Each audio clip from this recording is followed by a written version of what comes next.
Hi, I'm Rachel. Today I'm going to show you an eye-catching but really simple stitch with an almost braid-like texture without using post stitches. It's a multiple of 8 plus 2, and I've sort of absently worked up a bed of 26 stitches.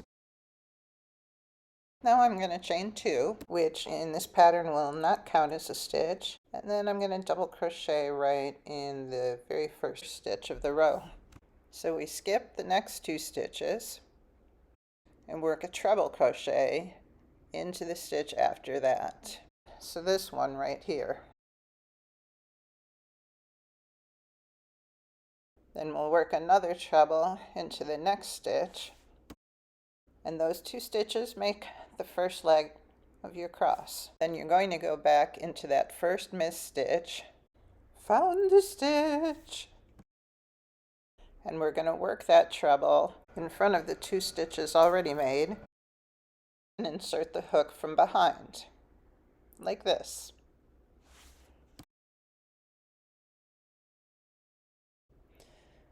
Then you make another treble the same way into the next missed stitch.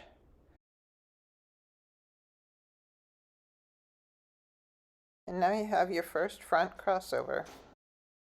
Now skip 2 more stitches to work your second crossover.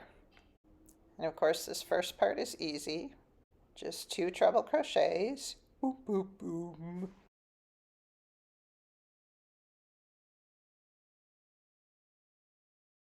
And now this time we're going to work behind the 2 stitches we already made. And this time you insert your hook into the front of the work, but it feels just like working into the back of the stitches when you were doing the front crossover. And now you work into the second missed stitch, just like last time. Ugh, my tremor is being a butthead. Let me just study here. And you're going to end up folding the work a little bit to go ahead and make that last treble crochet of the back crossover.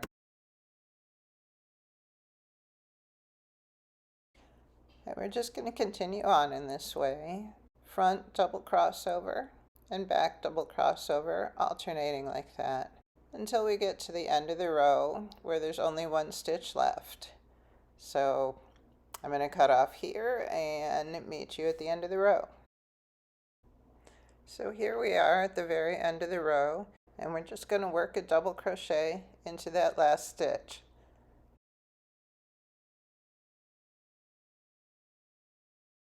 And once we turn the work, we're just going to do single crochet all the way across this row. And yeah, this part's really boring, so if you're working along with me, just go ahead and pause and I will meet you on the other side. So here on this next row, we're just basically going to do the same thing we did before. Chain 2, don't count it as a stitch. Make a double crochet for your first stitch. Just like before, we're going to skip 2, make 2 treble crochets. And you'll notice what's happening right here is that the trebles we're making now meet the front stitches we made in the last pattern row. And that's the kind of look I'm going for, to always have the front stitches meet. So this time we'll work behind the 2 stitches just made. So those 2 stitches we just saw meeting the ones from the last row are going to pop out front.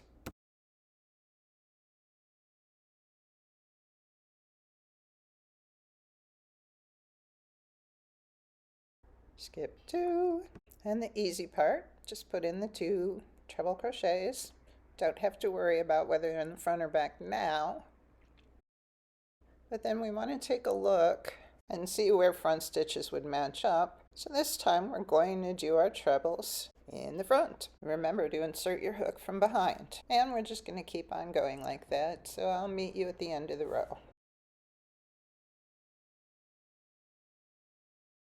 So this is the full pattern stitch with all its rows, and you can see that it makes an X shape here and a sort of chain link. And again, you can see there's no wrong side. And here I've built it up a little just so you can see what that looks like.